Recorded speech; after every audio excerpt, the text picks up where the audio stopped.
Welcome to Noble Knight Games Unboxing. I'm Andrew, the RPG czar here at Noble Knight Games, and today we're going to be looking at something really cool. It's a 1974 Woodgrain first printing original Dungeons & Dragons box set. It's really neat. Let's take a look.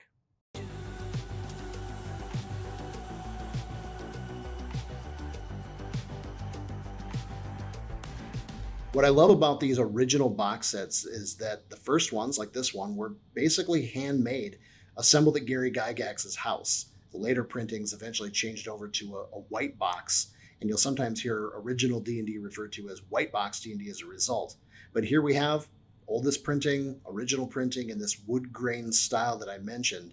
So that makes this just a really unique and cool piece. So let's open this up now and take a look at what's inside.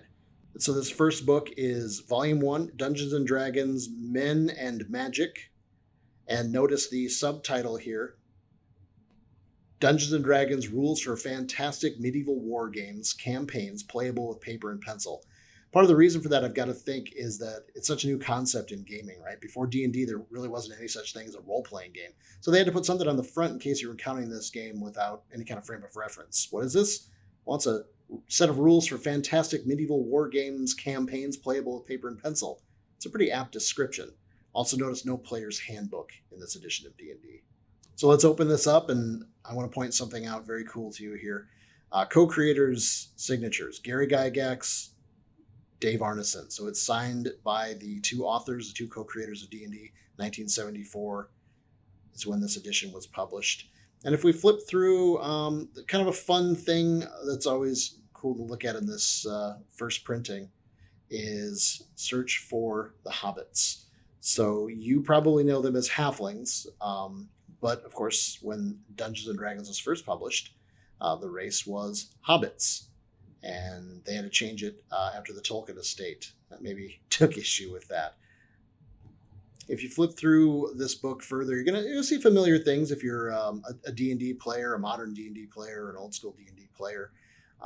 Common classes, fighting man, it might have different names. Fighting man, magic user, cleric. No thief in this version of D&D, not yet. That comes in a later supplement.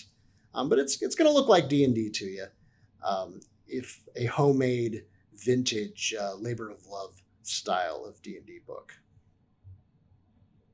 Next, we'll take a look at Book 2. Now, if Men and Magic is the precursor to the Player's Handbook, then this book is sort of the monster manual. It's called Monsters and Treasure. It's Volume 2 of 3. And if we open it up again, you'll see Gary Gygax, Dave Arneson's signatures on the title page. And if we flip through here, you might see some familiar monsters that you know from later versions of D&D. This is their first appearance. I know the Purple Worm. Yep, there it is. Purple Worm makes its appearance in this book. If we flip through here, I think we'll find another interesting one. There it is, the Balrog. Notice it's not Balor demon that it became later on. It's the Balrog. Let's see if we can find some recognizable magic items in here. Oh, there you go. You have Gauntlets of Ogre Power, Girdle of Giant Strength, which would become Belt of Giant Strength in modern D&D. I also like the mention of artifacts here. It doesn't detail out the artifacts, so no Sword of Cass or Eye of Vecna or named artifacts like that. But what you do have is this line, although not otherwise mentioned, there can be included various powerful items of law and chaos termed artifacts. These items are super powerful in comparison to listed magic and must be handled by the referee. Here we have the third and final book in the series, Volume 3, The Underworld and Wilderness Adventures.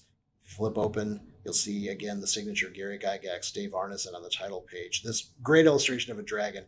Maybe not the most technically proficient, technically sound, modern piece of art, but I love this because, frankly, it looks like something maybe I'd have drawn on the inside of my notebook back in school.